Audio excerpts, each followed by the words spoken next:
Bonsoir, vous êtes bien, vous êtes vraiment bien sur France 5 et c'est Riposte numéro 281. Déjà, eh oui.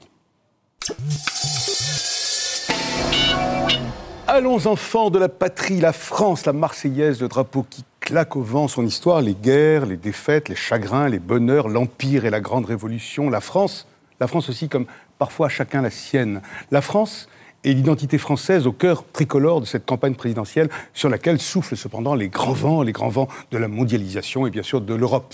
L'identité française, affirmée et réaffirmée tout au long des discours, à la fin desquels on chante du Rouget de Lille, comme pour conjurer les effets redoutés d'une dilution, d'une perte de cette identité nationale qui s'ensablerait peut-être, enfin le craint-on en tout cas du côté de Bruxelles, d'Istanbul, voire entre 2 mosquées, 3 technocrates et 5 fonds de pension californiens.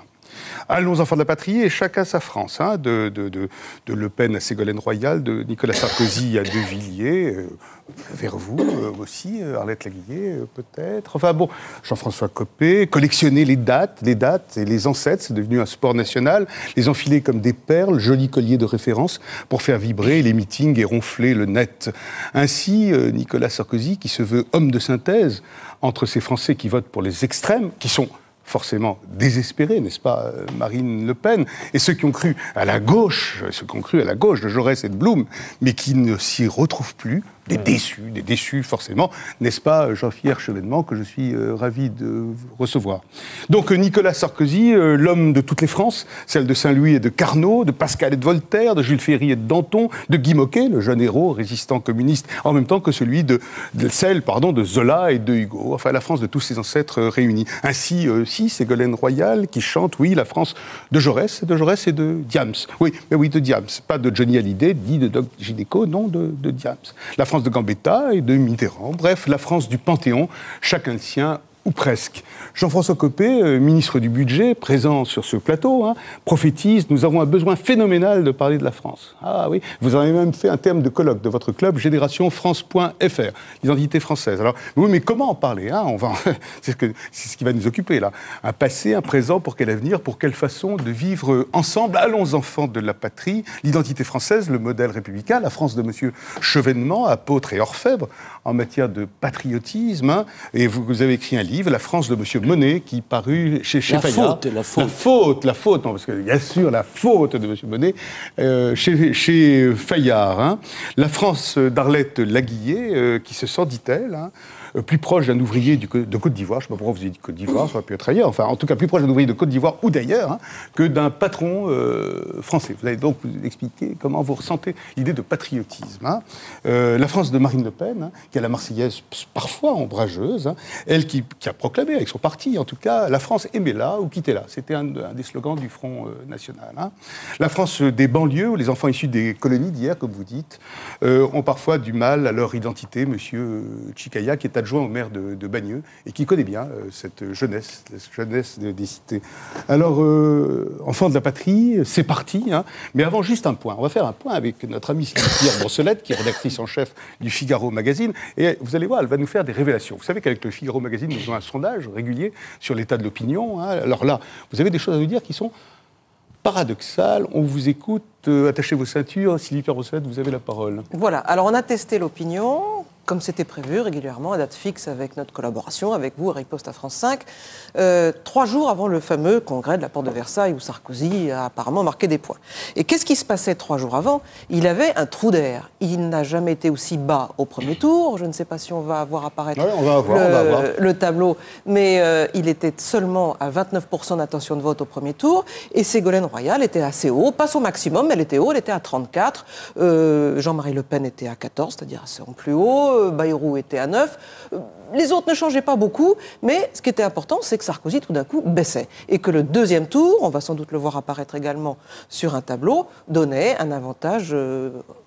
pas net, mais enfin quand même 52-48 en faveur de Ségolène. Ça c'est rare, 52-48 en faveur de la gauche dans ces sondages-là, comme ça. Et puis le total des voix de gauche était...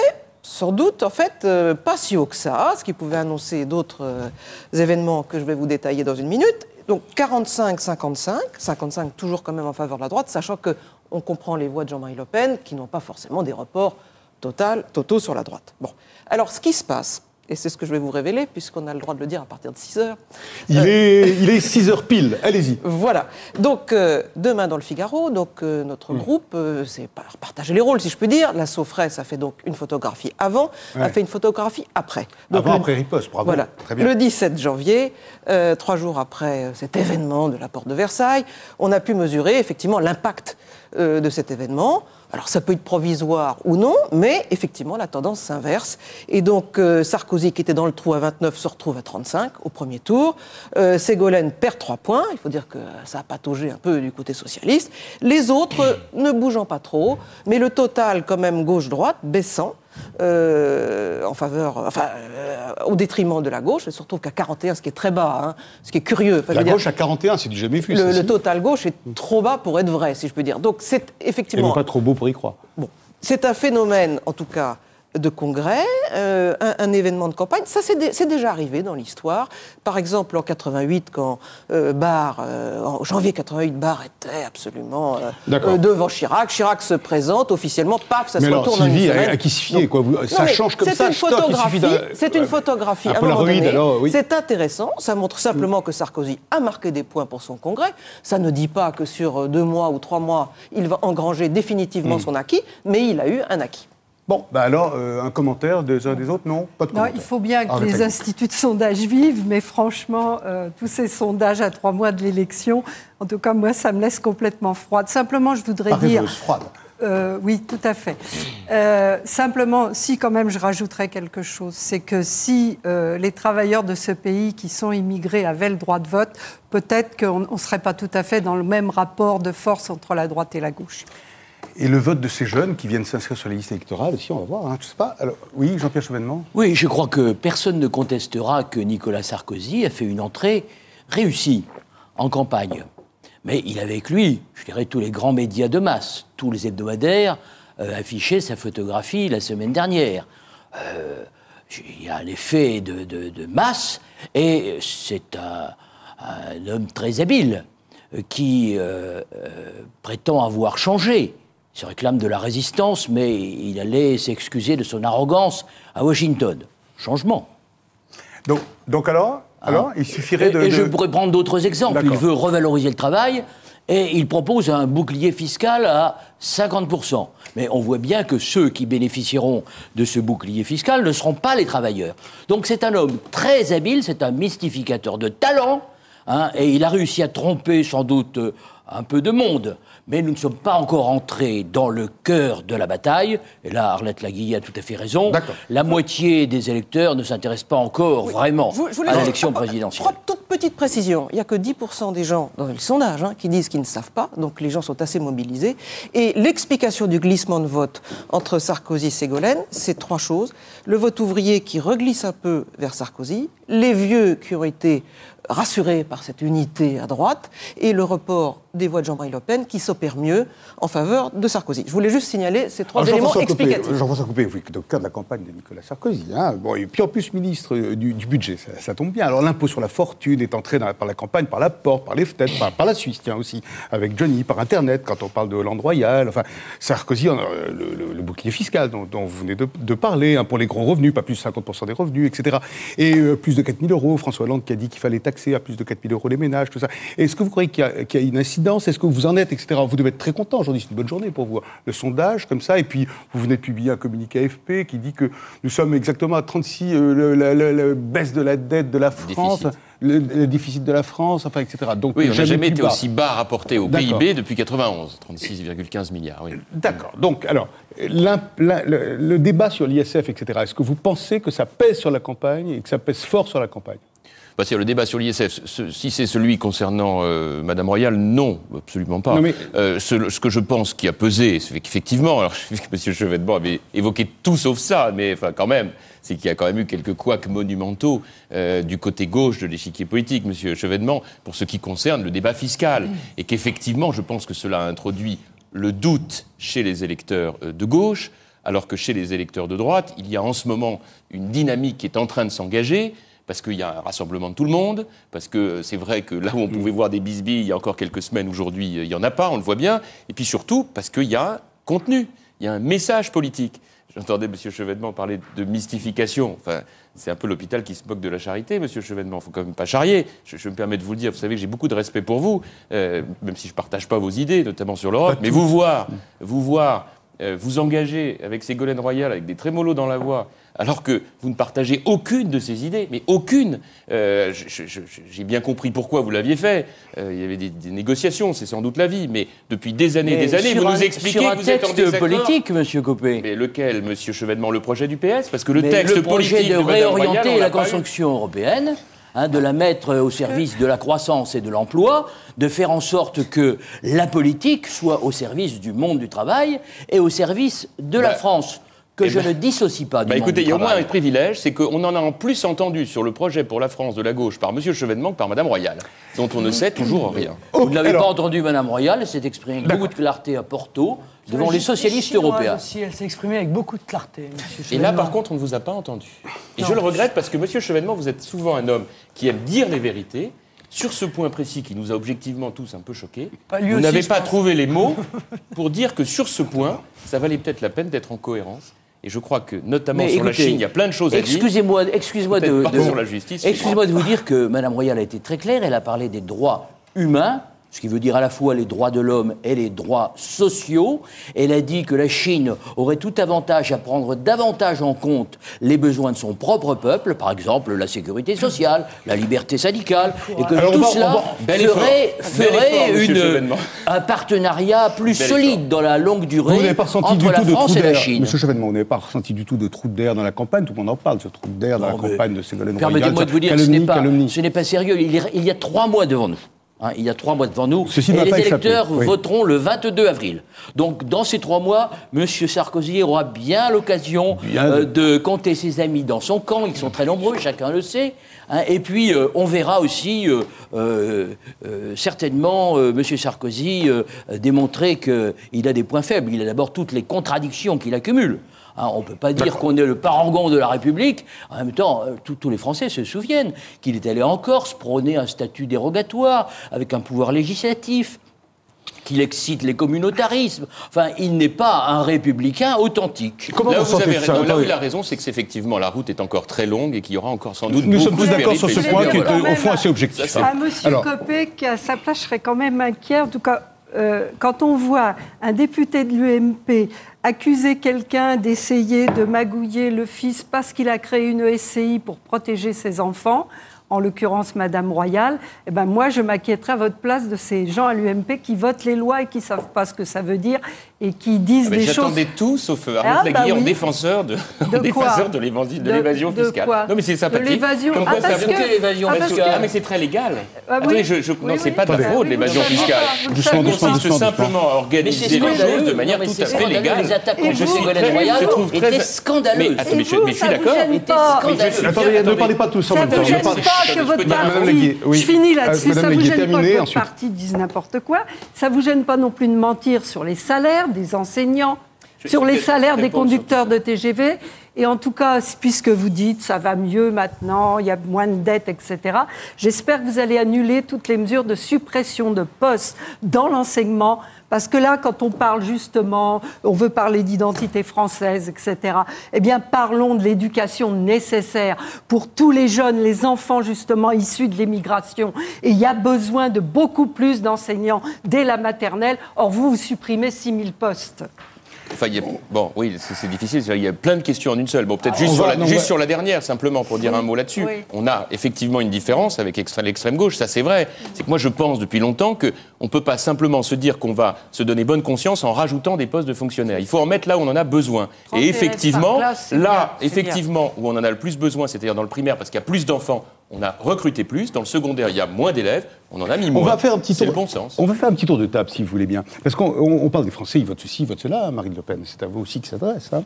Qu'est-ce que c'est que le sentiment d'être Français? Ont-ils le sentiment d'être Français? Parce que toutes les campagnes insistent là-dessus en ce moment. L'appartenance à la nation française, le sentiment d'être Français. On va voir comment ça réagit. Monsieur Tchekaya aussi, il va falloir que vous interveniez. Alors, j'ai envie de vous poser une question à tous. Et je veux bien, ça me ferait plaisir de commencer par vous d'ailleurs.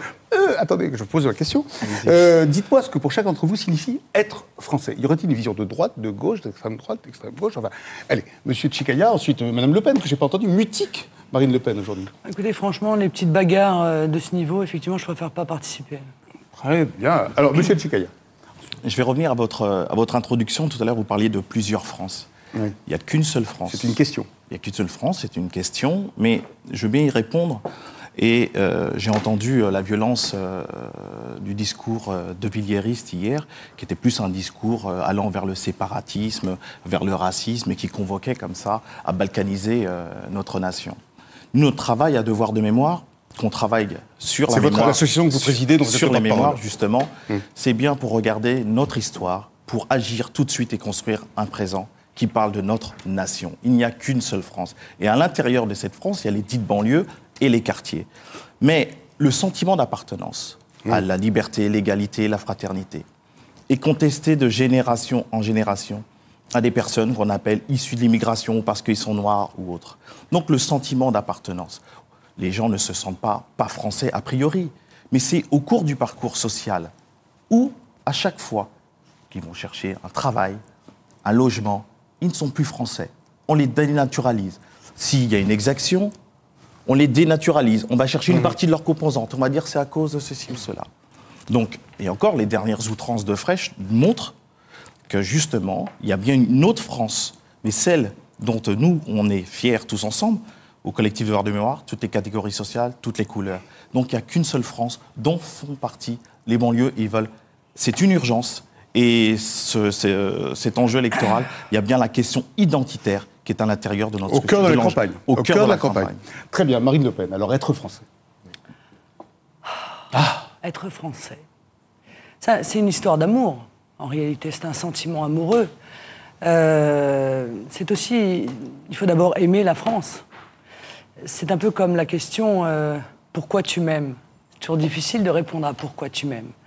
Être français, c'est être conscient de l'histoire, effectivement, de la France. Toute l'histoire. Pas rejeter Austerlitz à la demande de telle ou telle communauté. Il n'y a aucun rejet. Il y a la part glorieuse, et la part d'ombre de notre histoire nationale. C'est la langue. La France, c'est le territoire, bien sûr. C'est l'ensemble des valeurs. Et puis, je crois, M. Moatti, que c'est aussi le sentiment, être français, d'être quelque part un héritier. Et quand on est héritier, il y a deux phénomènes. Il y a d'abord ce sentiment d'avoir de l'héritage que l'on a reçu de ceux qui sont passés avant vous, avec la sueur, la souffrance qui a pu constituer cette histoire-là. Et puis aussi le devoir de transmettre ce patrimoine. Tous les patrimoines, le patrimoine agricole, le patrimoine industriel, le patrimoine culturel, le patrimoine littéraire. Vous acceptez tout l'héritage? Tout l'héritage. Vous ne triez pas parmi les ancêtres? Non. Je ne trie pas, moi. Je n'ai pas cet orgueil-là. Mais de transmettre aussi à nos enfants l'intégrité de notre langue, de notre territoire, de nos valeurs et de notre histoire. Oui, je crois. Elle est atteinte par une espèce de dislocation par le haut, avec l'européisme, et puis à l'intérieur par le communautarisme. On disloque ces patrimoines, on disloque même la mémoire. On crée à Verdun une stèle pour les combattants juifs, une stèle pour les combattants musulmans, comme si, encore une fois, il y avait des identités de substitution qui arrivaient. Et pourquoi? Moi, j'ai une explication. C'est parce que je crois qu'on a vidé la nationalité française de son contenu et que donc les gens ont besoin d'une identité. Ils se tournent vers une identité soit religieuse, c'est ceux qui disent « je suis musulman avant d'être français », soit régionaliste, ceux qui pensent être bretons avant d'être français, etc. Et je pense que c'est un danger majeur. Oui, Mme Guillet, ensuite M. Popé. Vous revendiquez tout l'héritage. Alors moi, c'est très court, mais c'est une citation que je vais vous lire. « Tout étranger âgé de 21 ans accompli, qui domicilié en France depuis une année, y vit de son travail, ou acquiert une propriété, ou épouse une Française, ou adopte un enfant, ou nourrit un vieillard, tout étranger, enfin, qui sera jugé par le corps législatif avoir bien mérité de l'humanité, est admis à l'exercice des droits de citoyens français. Vous savez ce que c'est ? C'est l'article 4 de la Constitution de 1793, c'est-à-dire la Révolution française. C'est l'époque où on avait besoin de gens pour aller se faire tuer sur les... Quand on vous entend, vous, c'est à l'époque où on fabriquait... Quelle régression de siècle après. Quelle régression. Madame, vous n'avez pas compris, c'est l'époque où on faisait des citoyens pour qu'ils aillent se battre. Mais la question... Vous savez, madame, des étrangers qui siégeaient à la Convention. Madame, des Allemands, des Américains. Madame, ne défendez pas la nation française. Vous voulez sa disparition. Oui, c'est ça. Vous êtes pour la suppression et des frontières et de la notion même de peuple français. Je me sens plus citoyenne du monde que française. Voilà, ça, c'est sûr. C'est sûr.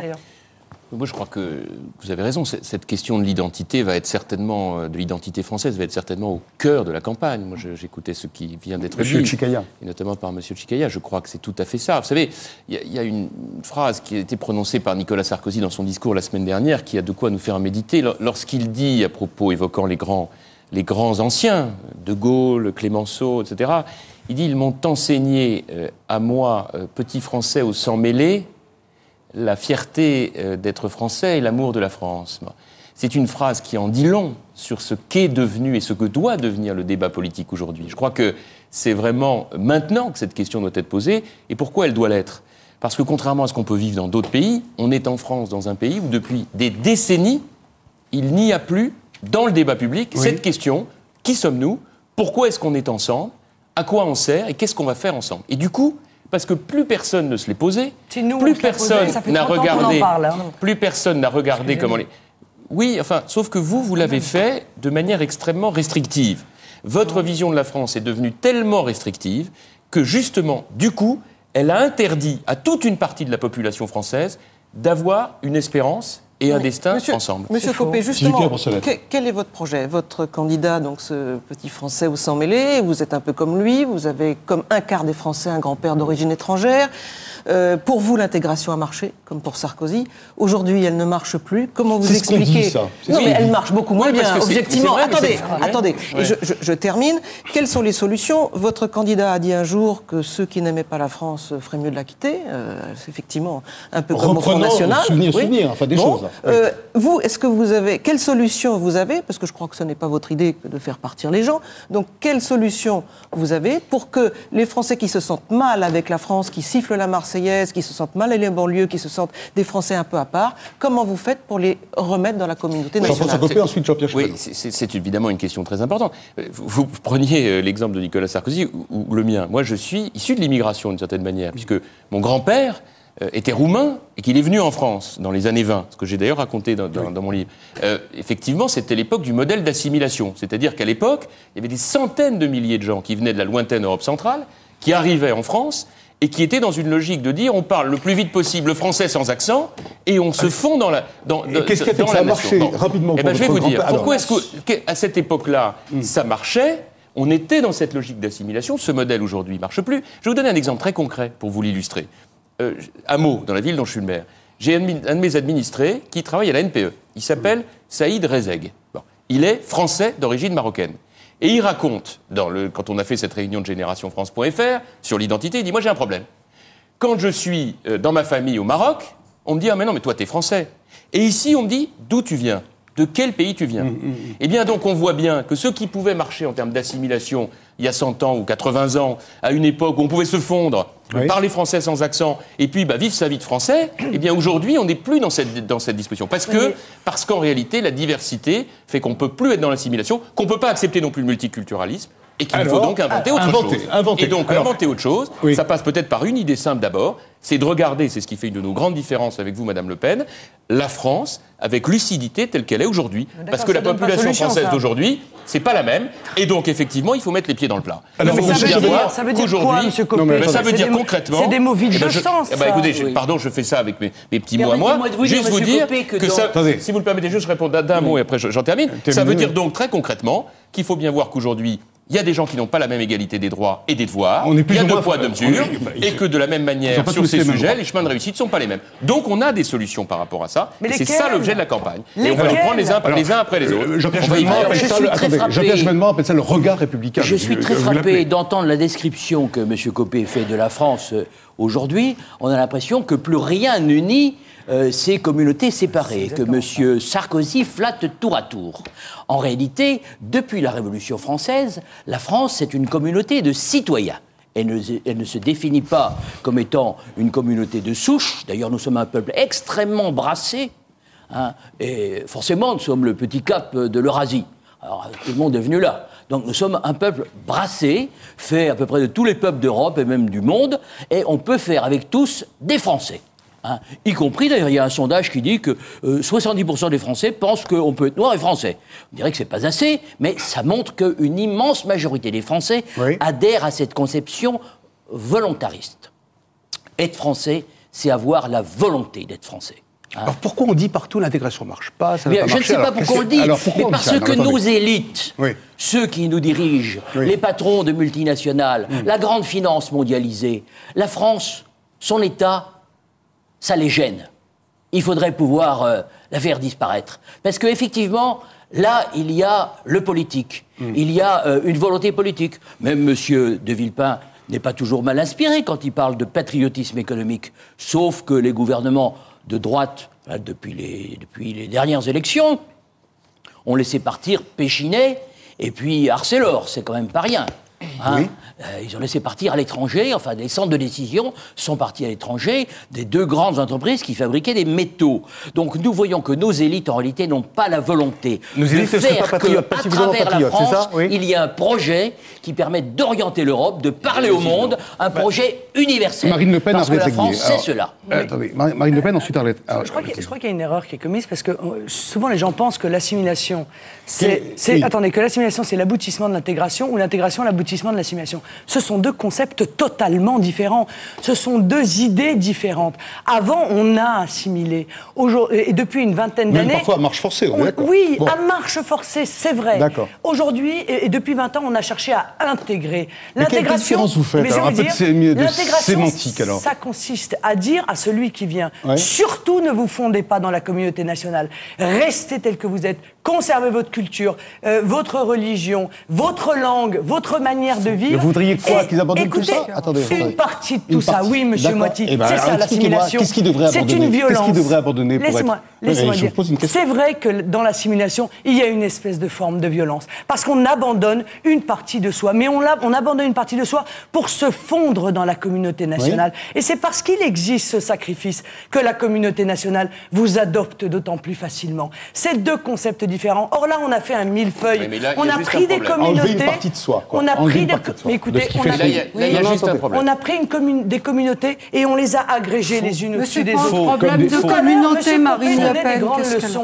Monsieur Copé donnait des leçons. C'est vous qui les donnez. On a plein de solutions. On n'a toujours pas su, on ne sait pas toujours pas lesquelles. Moi, ce que je vois, c'est que la langue, qui est un élément fondamental de lien du peuple français, eh bien, est en train de disparaître. Et sous le règne de M. Sarkozy, eh bien, il est apparu, par exemple en Bretagne, le bilinguisme.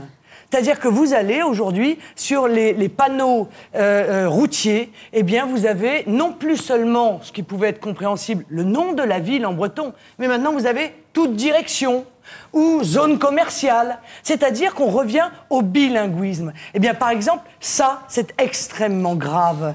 Vous avez...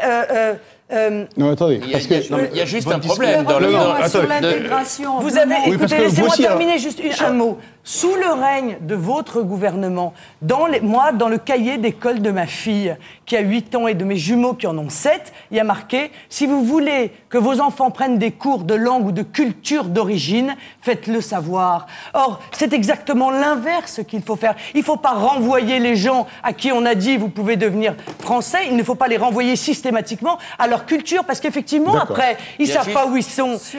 Il faut qu'ils se fondent, il faut que l'école redevienne le creuset républicain.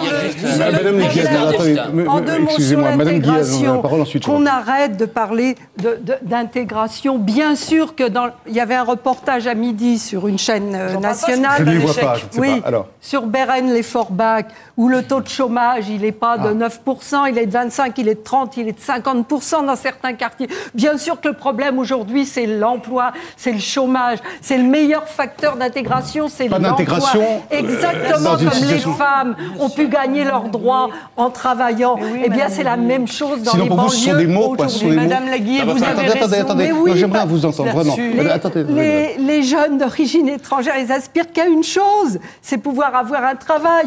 Or, vous savez, sur les chaînes de montage, dans les usines d'automobiles, on a beau peut-être pas tous parler la même langue, mais on se comprend très bien parce qu'on est tous exploités par le même patron, aux mêmes cadences difficiles.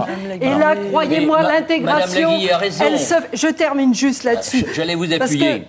oui, mais je voulais dire aussi que pour la langue, d'abord, il ne faut pas exagérer. Puis moi, vous comprenez, je me sens effectivement européenne, citoyenne du monde. Et le fait que des gens, dans un grand ensemble mondialisé, aient envie à la fois qu'il y ait des langues usuelles, mais aussi qu'il y ait une diversité de régions avec des choses un peu différentes. Mais pourquoi pas? Monsieur Tchikaya, on ne veut pas quelque chose de complètement Après, monsieur Chevènement, évidemment. Monsieur Tchikaya. Je voudrais revenir sur le mot intégration. Le mot intégration. On a sommé certains Français de s'intégrer. Et les personnes bien visées par cette sommation sont d'origine maghrébine, africaine noire ou même antillaise. Tout à l'heure, vous parlez de... Vous parliez, sommer les Antillais de s'intégrer. Mais justement, ils sont français. Ils sont français depuis 1635. Tout à l'heure, vous parliez d'un héritage commun. Oui. Nous, au collectif Devoir de mémoire, nous sommes pour cet héritage commun, pas de victimes héréditaires, pas de coupables héréditaires. Mais cet héritage commun, au travers de tous vos discours et celui de votre président-père de votre parti, on sent bien que ce n'est pas une France dans sa diversité qui est respectée dans le discours. C'est bien un discours qui sépare et qui veut justement disloquer cette France. Monsieur ? Je vous explique. Le mot intégration, à la limite, parfois, il y avait certaines personnes qui avaient une volonté positive. Mais le seul problème, c'est qu'il a justement séparé la France. C'est qu'il y avait des Français à part entière, mais aussi des Français à part. Et pas seulement dans l'Hexagone, mais aussi en Outre-mer. Mais où ? Eh bien, je vais vous l'expliquer. Par le parcours social, certaines personnes, de par leur couleur ou leur origine, ne peuvent pas accéder à un emploi. Mais c'est la faute de Jean-Marie Le Pen, ça ? Ce n'est pas la faute. C'est la faute des gouvernants depuis 30 ans, ça, monsieur. C'est pas la faute de Jean-Marie Le Pen. Mais votre discours a récupéré une partie des personnes sur justement une domination sociale qui justement a fait des ravages et a complètement paupérisé notamment les quartiers populaires, donc ne sachant plus vers quel sein se vouer. Et c'est pour ça que l'irresponsabilité ou les responsabilités politiques de l'UMP, des socialistes et de tous les autres partis, c'est de ne pas avoir participé justement à cette urgence sociale qui a fait beaucoup de bruit il y a un an. Mais là, aujourd'hui, on voit qu'à l'intérieur du débat politique, du scrutin, la question identitaire et sociale est complètement mise de côté. Alors là, on met pour l'instant des questions religieuses. Ce n'est pas un problème identitaire, c'est un problème social. C'est d'abord un problème social. Et il est trop facile d'ethniciser les problèmes sociaux. Et c'est malheureusement, je suis comme vous du peuple français. Ethnicisation, ça voudrait dire que vous prenez seulement une partie de mes composantes. Il n'y a pas d'ethnicisation. On parle bien du seul pays dans lequel nous sommes. Monsieur Chevènement, j'ai la nationalité française. J'ai la nationalité française. Je crois que c'est pas mis en question, Monsieur Chevènement. Je voudrais repartir de la controverse qui s'est nouée autour du mot assimilation et intégration. Assimilation, c'est assimilation à ce qui existe. Intégration, c'est intégration à une personne.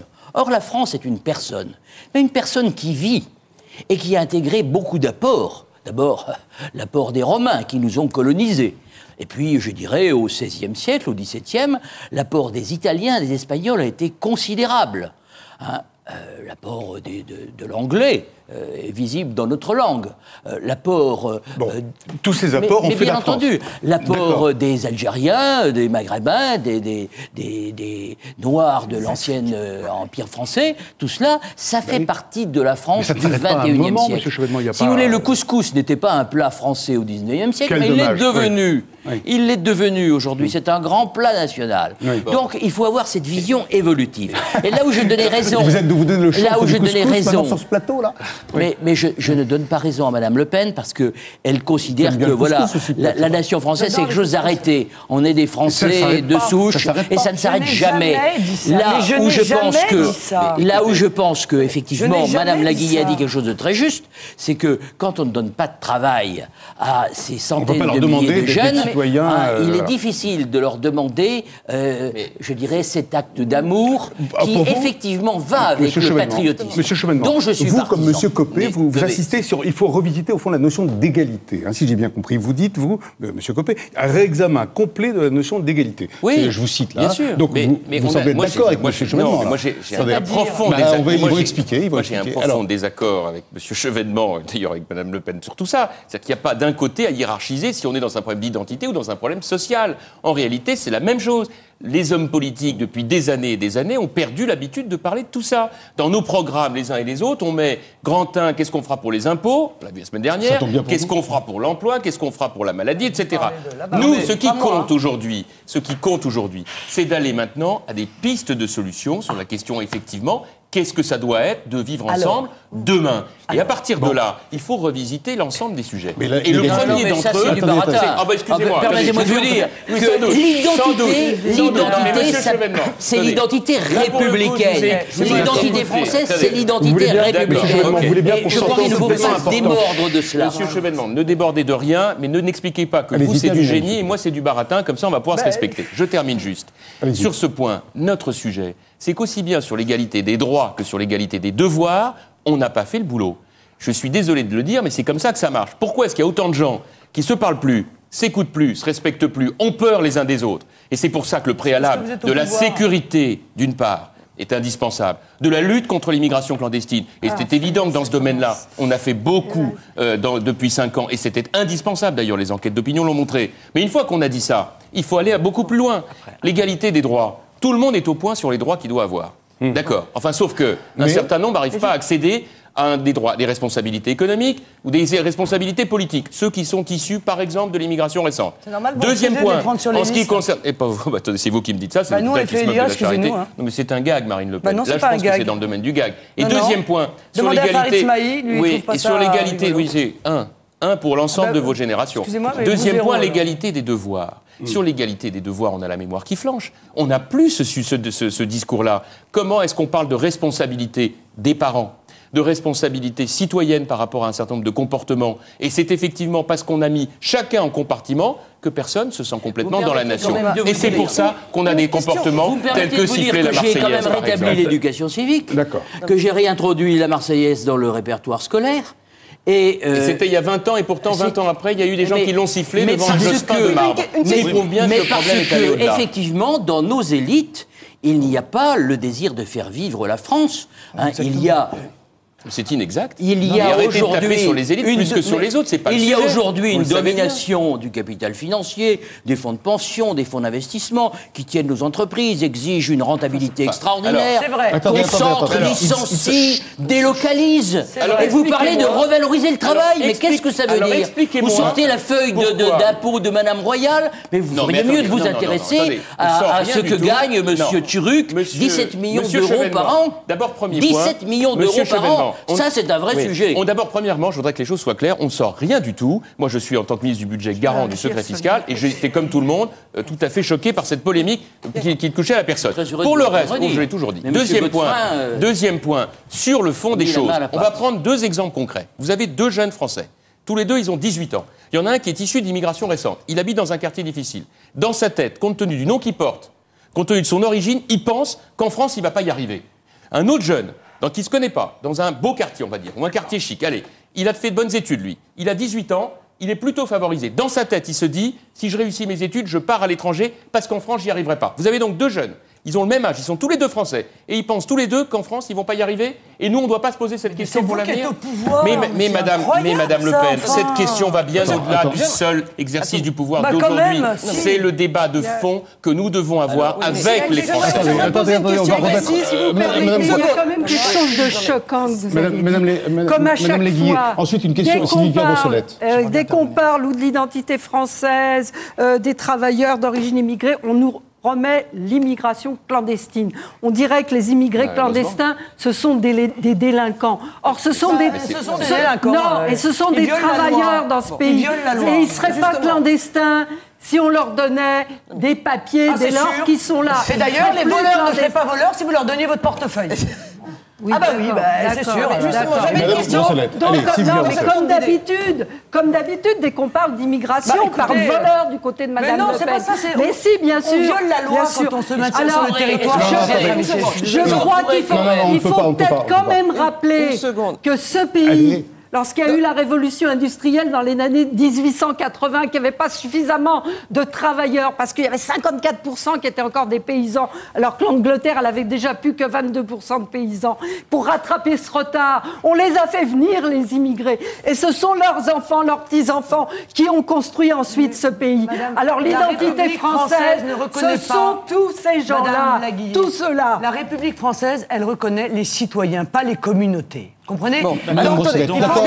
Sylvie Brossolette, allez-y, posez votre question, Sylvie. Marine Le Pen, dans les solutions que le Front National propose pour revaloriser l'identité française, l'amour de la France, le fait que ce soit important d'être français, vous avez le concept de préférence nationale. Oui. Alors, comment est-ce que vous le déclinez? Est-ce que ça veut dire que vous réservez vraiment aux Français qui ont la citoyenneté, la nationalité française, les avantages d'allocation, de logement, tous les droits auxquels ont droit des citoyens français? Qu'est-ce que vous faites des étrangers en situation régulière sur le territoire qui payent leurs impôts et leurs cotisations sociales? Comment vous faites? Ça va me permettre de répondre à M. Tchikaï aussi tout à l'heure qui, à mon avis, commet une erreur. J'espère qu'elle est involontaire parce que sinon c'est de la mauvaise foi. La préférence nationale a vocation à s'appliquer à tous les Français.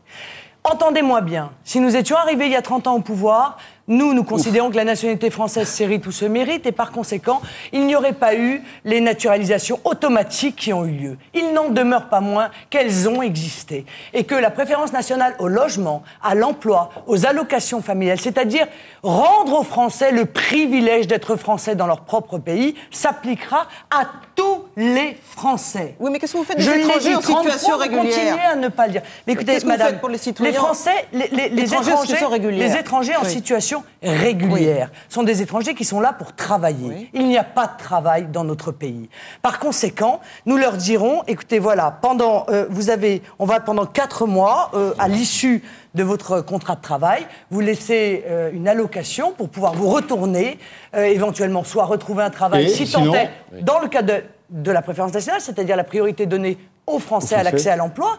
Et sinon, il faudra que vous rentriez dans votre pays parce que nous n'avons pas les moyens de continuer à assumer votre subsistance. Sauf si vous arrivez à assumer vous-même, seul, votre subsistance sur le territoire français. Sans avoir le droit de par exemple, supprimer la CMU, par exemple, c'est ça. Mais non, M. Copé, par exemple, supprimer la CMU. Écoutez, la préférence nationale... Non, mais j'explique que c'est M. Copé, lui... Non, mais sauf qu'il y a juste une petite difficulté, c'est que quand vous dites qu'il y a du chômage en France, vous avez raison, mais vous oubliez de dire qu'il y a aussi des offres d'emploi non pourvues et qu'on est bien heureux aussi d'organiser les choses et qu'un pays moderne peut aussi bénéficier d'immigration régulière à une condition, c'est que ce soit une immigration choisie, que ce soit pas une immigration uniquement comme c'est le cas aujourd'hui, beaucoup trop pour des raisons familiales, mais aussi pour des raisons économiques. Il faut essayer de faire les choses de manière pondérée. La préférence nationale, M. Copé, c'est la priorité aux Français, c'est pas l'interdiction aux étrangers. Ah bah là, vous avez dit qu'au bout de 4 mois, vous leur donnez une alloc et qu'ils partent. Alors j'ai bien entendu quand même. C'est le bon vieux Front National. Vous essayez de le relooker un peu, mais c'est le bon vieux Front National. Vous avez fait l'ENA? Oui, ça ne m'étonne pas. Je vais vous dire d'abord, parce que tout à l'heure, je n'ai pas compris un mot des solutions que vous n'avez pas présentées. Bon, déjà, et que là, vous ne cessez de me couper la parole. On doit vous apprendre ça, à mon avis. Non, mais Marine Le Pen, ça, c'est un petit truc où on se fait plaisir. Non, ça ne me fait pas plaisir que l'ensemble de la classe politique... Vous avez fait de très belles études aussi. Soit squatté par l'ENA, je vous le dis tout net, parce que je crois que c'est une des raisons de la dépréciation. Vous ferez croire à personne qu'avec ce genre de technique, vous allez être convaincante. Non, mais monsieur Motti, l'immigration choisie dont il parle, c'est considéré qu'en quelque sorte, le tiers-monde comme une espèce d'armée des fameux forces capitalistes que dénonce Mme Arlette Laguillet. Pourquoi? Parce qu'on va aller chercher à l'étranger quelqu'un qui, bien évidemment, va accepter de travailler pour un salaire qui devrait être revalorisé en France. Et c'est parce qu'il n'est pas revalorisé qu'il y a beaucoup de Français qui n'acceptent pas ces emplois dans le bâtiment, dans la restauration, parce que ce sont des métiers extrêmement difficiles et mal payés. Et qu'est-ce que vous allez faire, vous? Plutôt que de revaloriser ce salaire, vous allez aller chercher un pauvre immigré qui, parce qu'il est malheureux dans son pays, acceptera de travailler pour moins cher dans le nôtre. Eh bien ça, c'est du nouvel esclavagisme. Madame Laguillet, monsieur C'est le nouvel esclavagisme. Arrêtez de caricaturer les immigrés.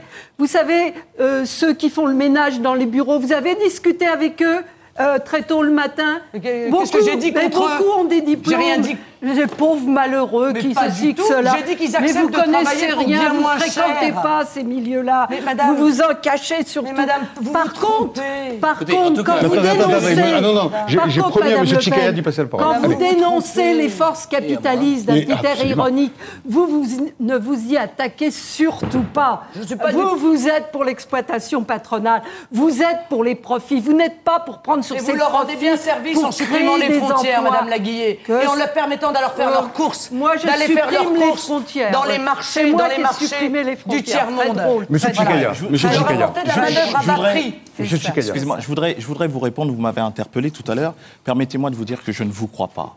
Nous ne vous croyons pas. Pourquoi ? Depuis des décennies, nous entendons vos discours. Nous avons grandi avec vos discours. Oui. Ils séparent. Et la préférence nationale, nous sommes contre. Excusez-moi. Ah, d'accord, vous êtes Nous sommes- contre. Nous sommes D'accord. contre. Je vais vous dire pourquoi. Je suis de nationalité française. Je suis maire adjoint. Mon père était de nationalité congolaise. Mon père, ses enfants, tout le monde mérite une insertion. Tout le monde mérite un respect. Et quel tout à l'heure, rapport je de reviens. respect, monsieur Mais tout à Tchikaya l'heure, dans vos discours, tout à l'heure, je reviens sur l'immigration choisie et l'immigration subie. L'immigration a toujours été organisée en France. Les rapports Nord-Sud n'étant pas changés, l'appauvrissement avec justement des collaborations de certains régimes autoritaires africains qui appauvrit, donc emmènent des personnes à partir de leur pays pour venir en France.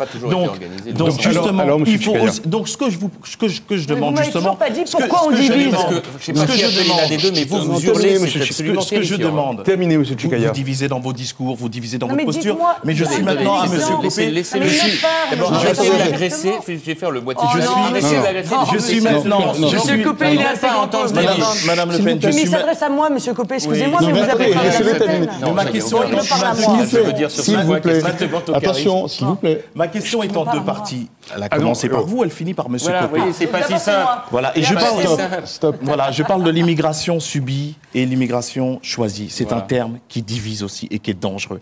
C'est faire croire aux Français et aux étrangers que l'immigration n'a jamais été organisée, elle a toujours été subie et qu'on subit des personnes qui sont d'origine immigrée ou qui sont français. Nous, ce qu'on veut au collectif Devoir de mémoire, c'est que tout le monde puisse être respecté et que justement il y ait une autre politique dans les rapports Nord-Sud, dans les rapports Sud-Sud aussi. On demande aussi aux oui, présidences mais vous avez africaines de raison. respecter leur Mais peuple. pour- Maintenant, ce que je vous dis, ce que j'essaye de vous expliquer, c'est que la sémantique est très importante. On vient des quartiers dits sensibles, il existerait peut-être des quartiers insensibles, des quartiers défavorisés par quel système politique? Les personnes dans les quartiers populaires vivent ça comme Et vous une préférez, domination. Monsieur Tchikaya, Donc et il y a un vous moment... préférez- Pas par Non, non, décision attendez, monsieur. politique, ils le sont par Vous notre préférez- pouvoir. je vous pose C'est une le question. processus, Je vous pour ça pose une qu'on question. casse des tours pour Je vous justement pose une- remettre de l'habitat. Je vous à pose une humaine. question, monsieur. Je vous pose une Monsieur question. Chevènement. Est-ce que je peux quand même essayer Non, mais de est-ce que- dire... Monsieur Chevènement, Non, je voudrais juste finir. Oui, Je non, vous mais pose vous une posez question. des questions, mais permettez-moi de vous dire que Allez-y. j'existe aussi, je peux dire Allez-y, quelques monsieur mots, Chevènement, allez-y. si vous le voulez bien. Allez-y. Pourquoi opposer Personne ne conteste systématiquement les immigrés et les travailleurs français, les immigrés. Il n'y a pas d'opposition, justement. Non, mais il n'y a C'est la pas communauté lieu. nationale et Il pas n'y la a pas communauté des lieu de communautés. les opposer sur le plan des droits sociaux. D'ailleurs, depuis une loi de 1998 que j'ai fait voter, ils ont les mêmes droits sociaux. Ils n'ont pas les mêmes droits politiques. Parce que, là j'ai sans doute une différence avec Mme à fait, Laguillet, on n'est pas d'accord. les nations existent et les frontières existent aussi. Tout pays a le droit de dire qui il veut voir s'installer sur son sol. Il est normal qu'il y ait une loi. Et il est normal qu'il y ait un flux d'ailleurs continu d'immigration qui représente à peu près le quart de la croissance démographique de la France. Je pense que la France fait des enfants, c'est la preuve que les Français croient en la France, c'est une première preuve, il y en aurait beaucoup d'autres. Je dirais que peut-être aussi parce qu'ils ont dit non au référendum sur la Constitution européenne, ils ont montré qu'ils voulaient que la France continue d'exister, continue de peser, et ce sont des signes tout à fait réconfortants. Mais pourquoi est-ce qu'on dit que le moteur de l'intégration est en panne ?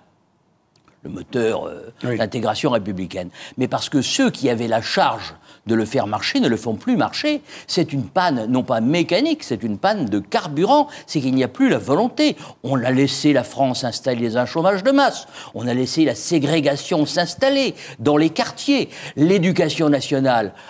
elle fait beaucoup, et je rends hommage au travail des enseignants, mais elle pourrait faire encore beaucoup mieux si on organisait des classes passerelles, si on faisait en sorte qu'il y ait une vraie mobilité sociale, un ascenseur social. Et je m'inscris en faux contre l'idée qu'a émise M. Copé, à savoir que ça ne marche plus, que rien ne marche plus. Oh, Moi, je connais beaucoup de jeunes, comme on dit, d'une mauvaise expression, issus de l'immigration, enfin, dont les parents ou les grands-parents étaient d'origine étrangère et qui ont réussi dans la société française. Bien sûr. Je n'ai pas dit ça, monsieur Chevènement. Ce que j'ai dit, c'est qu'aujourd'hui, notre problème, et c'est là-dessus qu'il faut qu'on travaille maintenant, c'est que pour un certain nombre de gens venus de l'extérieur, on a présenté la République française comme une république du guichet et pas comme une république de la responsabilité. Ça veut dire quoi, concrètement ? Mais ça veut dire que beaucoup de gens qui ont obtenu d'ailleurs depuis pour certains la nationalité française par la naissance, mais qui sont issus de l'immigration, eh bien on leur a présenté la France d'abord et on les a traités comme des numéros de sécurité sociale. En leur disant voilà les droits sociaux auxquels vous pourrez accéder, mais ne comptez pas aux responsabilités économiques et politiques. Écoutez, premier point. Deuxième point. Plus de pour les autres, à accéder à l'emploi, je vous ai écouté. pour des raisons de formation, mais pour des raisons de discrimination aussi. Ok. Donc, premier point. Pourquoi Deuxième. ok Ben parce que je voulais terminer ma phrase. Deuxième point. Non, mais c'est surtout pour que vous me laissiez finir. C'était vraiment ça qui m'importait. Donc, premier point, c'est qu'effectivement, on les a laissés être dans cette logique de croire qu'ils étaient d'abord là avec des droits sociaux et qu'on ne leur a pas suffisamment parlé de responsabilité et d'accès à la réussite. Ça, c'est le premier point. De l'autre côté de l'échiquier, celui qui habite aujourd'hui en région, qui n'est pas issu spécialement de l'immigration, il dit « Mais moi, pourquoi j'ai droit à rien ?» Et puis celui qui se dit « Mais moi, j'en ai marre qu'on me culpabilise sur l'histoire de mes ancêtres, qu'on me demande toute la journée si je dois savoir si mes ancêtres c'était des Gaulois ou des salauds. » Eh bien, il y a un moment où ça disloque la nation. Et donc, si on veut en sortir par le haut, il faut qu'on soit capable de dire à tout le monde « Voilà, maintenant, on est arrivé et on va ensemble, quelle que soit notre origine, quelle que soit notre différence de religion ou de sensibilité, construire la nation de demain. Mais Monsieur Copé, avec l'idée que chacun peut réussir. Concrètement, Eh bien, là, vous nous dites, concrètement, on est arrivé à un point où il faut faire un constat, où il faut maintenant vraiment prendre le taureau par les cornes. Mais qu'est-ce que vous faites ? Parce qu'effectivement, ça fait maintenant 3/4 d'heure qu'on a depuis le début de l'émission. Et donc, vos solutions concrètes à vous, on a compris celle de Madame Marine Le Pen. Vous, on voit pas très bien. C'est vrai que le gouvernement est là depuis 5 ans. Vous avez lancé un club. Vous dites que c'est une idée fondamentale. C'est quoi vos solutions ? Dites trois mesures, par exemple. Si vous étiez au pouvoir encore dans les 5 ans qui viennent, qu'est-ce que vous faites ? Je vais vous dire les deux. Non, attendez, je termine là-dessus. C'est absolument essentiel. Le premier point, c'est ce qu'on appelle casser les ghettos. Et tout ce qu'on a là, dans tous les endroits en France où on l'a fait, comme par hasard, ça marche mieux. Moi, je vois bien ma ville. Il n'y avait que des tours, que des bars. Aujourd'hui, on fait de la mixité sociale. Et avec ça, vous avez dans un même quartier des propriétaires, des locataires, des gens qui sont français depuis des générations et d'autres qui ne le sont pas. On se mélange un peu mieux et du coup, le chômage baisse. Vous faites la mixité sociale, du coup, il manque des millions de logements sociaux. Chacun ses solutions. Moi, j'en suis à 53%, je vous assure, je ne suis pas en retard. Premier point, effectivement, ça c'est de déghettoyer. Deuxième point, un discours républicain pour tout le monde. C'est-à-dire qu'on a tous des droits et qu'on a tous des devoirs, et qu'on doit tous les respecter. Et c'est bien pour ça que désormais, il faut que tout le monde sache bien que c'est les mêmes droits et les mêmes devoirs pour tout le monde. C'est-à-dire le droit pour tous les Français, quelle que soit leur origine, d'accéder à des responsabilités économiques et politiques, ce qui aujourd'hui n'est pas le cas, mais à l'inverse, de faire que selon le quartier où vous habitez, vous aurez des atouts que vous n'aurez pas parce que vous avez du retard. Et c'est ça qui fait la différence. C'est ce que certains ont appelé, comme Nicolas Sarkozy, la discrimination positive, peu importe les termes. Ce qui compte en tout cas, c'est qu'on fait... Non, mais par contre, ce qui m'importe, c'est que quartier par quartier, on regarde comment faire que les uns et les autres se respectent. Et si vous le permettez, ce sera mon dernier point, proposer à chaque Français de regarder ce qui se passe dans le reste du monde. On est très franchouillards quand même, tous autant qu'on est, quelles que soient nos origines. On a tendance à penser qu'on n'a que des malheurs. N'empêche que quand on regarde ce qui se passe ailleurs, ça permet de relativiser. Regardez les Anglais, ils ont des problèmes d'intégration comme nous, seulement eux, ils ont foi en l'avenir. Eh bien nous, c'est ça qu'il faut qu'on construise maintenant. Allez-y, monsieur Chevènement. Je pense que M. Sarkozy, il nous amènera le modèle américain, c'est-à-dire le modèle des communautarismes. C'est écrit dans toute sa politique et dans tout ce qu'il a fait, pas dans ses discours, ça je vous l'accorde. C'est profondément inexact, mais c'est écrit dans et vous le savez très bien. Lisez Max Gallo, vous verrez qu'il n'est pas très éloigné de ça. Et moi, ne parlons pas de Max Gallo, qui est un très bon ami, et qui dit des choses extrêmement justes, à savoir qu'il manque à la France un grand projet qui la soulève au-dessus d'elle-même et qui fasse que nous puissions redresser l'Europe. Parce qu'il n'y a pas de raison que, par exemple, il y ait une banque centrale totalement indépendante qui mène une politique aberrante dans le domaine du change, qui pénalise nos exportations, qui favorise les délocalisations. Il faudrait qu'il y ait un gouvernement économique de la zone euro. Je ne l'ai jamais entendu dire que Nicolas Sarkozy était communautariste. C'est un procès d'intention que vous faites, et qui me paraît à côté de la plaque, et vous le savez très bien. Nous y reviendrons. Je pense que la France a besoin d'un projet, d'abord à travers l'Europe, mais aussi vis-à-vis du monde extérieur. Je pense que quand la France a refusé de s'aligner sur la politique américaine, ce qui déplaisait fort à M. Sarkozy en 2003, eh bien, elle a agi pour le droit. Elle a agi pour le droit des nations à exister. Non pas des communautés, mais des nations. Allons-y. C'est-à-dire le principe de citoyenneté. Et le problème de l'immigration, il nous renvoie au co-développement et au développement des pays du Sud. Parce que le problème, il n'est pas de donner des papiers à tout le monde. Le problème, il est d'aider ces pays à se prendre en main, à se développer. C'est là qu'est la solution. Ça fait 25 ans que tous les gouvernements disent ça, qu'il faut développer l'Afrique. C'est le nôtre qui a quand même doublé les crédits à l'aide au développement, Madame Laguillet. Ça, vous pouvez le reconnaître au moins. La seule chose qu'on envoie en Afrique actuellement, oui, c'est des militaires, des armes, etc. C'est pas ça qui va développer. Notre budget à l'aide au développement, vous pourriez au moins reconnaître ça, des jeunes États à préserver la sécurité. Doucement, Madame Le Pen, on termine. Allons-y. Madame Laguillet, nous, on a proposé en 87, Jean-Marie Le Pen, la suppression de la dette des pays du tiers-monde. C'est pour votre information. Mais je voudrais vous poser une question. Monsieur Chevènement, excusez-moi, parce que j'ai besoin d'avoir une réponse. Monsieur Chevènement, moi, je suis très embêtée parce que vous avez rejoint Mme Ségolène Royal, alors qu'elle est une européiste convaincue, qu'elle veut à nouveau faire voter la Constitution et que vous étiez évidemment contre. Mais surtout, dans l'ensemble des régions, soyez conscients que les socialistes font du communautarisme à outrance. Alors, que l'ensemble des subventions... que Mme Royal a déclaré à plusieurs reprises qu'elle entendait dépasser l'opposition du oui et du non et faire en sorte que la construction européenne puisse être redressée. Son expression a été extrêmement claire. Elle sait très bien. Non, mais elle sait très bien une chose, c'est que plus de 60% des électeurs de gauche et 66% de l'électorat populaire ont voté non. Et comme c'est vraiment le cœur de la cible, je crois qu'elle a assez de jugement pour avoir compris que cela était le cœur d'une stratégie qui permettrait de donner du travail à ces jeunes qui aujourd'hui en manquent. Parce qu'on ne peut pas le faire prisonnier des contraintes européennes actuelles. Et les Français un peu déprimés, il y a de quoi. En 25 ans, leur PNB par tête d'habitant est passé du 8e au 19e rang mondial. Qu'est-ce qui peut redonner de l'espoir, effectivement, à un Français qui voit que son pays a un rang qui diminue, qui faiblit? Voilà. C'est peut-être ça le fond de la... Je propose qu'on contrôle. Oui, Je propose que la population contrôle tous les comptes des grandes entreprises de ce pays. Il y a suffisamment d'argent, non seulement pour cesser de licencier comme on le fait, mais aussi pour créer des emplois. De l'État, ça serait déjà pas mal. Et oui, de l'État, si vous voulez, ou pas mal. Ils sont plutôt bien tenus. Moi, si je devais proposer quelque chose, ce serait probablement... Nous ne sommes pas un parti politique, mais on propose un mouvement réciproque, justement, et nous ne sommes pas dans la... Nous ne sommes pas dans la représentation. Je suis pas d'extrême gauche. Je pense que dans le parti, il y a tous les partis politiques. Mais revenons quand même à la France. Merci beaucoup, mais on ne peut pas. Si vous voulez prolonger le débat, vous pouvez rejoindre tous le site de France5.fr. France5.fr, bien sûr, mais on recommencera, puisqu'on est au cœur de la campagne présidentielle, on recommencera à dimanche prochain sur France 5, la chaîne où vous êtes décidément si bien, et me dit-on, de plus en plus nombreux à nous suivre en France et dans le monde grâce à TV5 Monde. Alors la semaine prochaine, nous avons rendez-vous pour une nouvelle série exceptionnelle de Riposte qui débutera la semaine prochaine avec celui dont on parlait tout à l'heure, qui vient d'entrer en campagne. Au fond, il y a Philippe de Villiers. Allez, à dimanche prochain. Merci beaucoup, mesdames. Merci beaucoup, messieurs. Merci. Au revoir.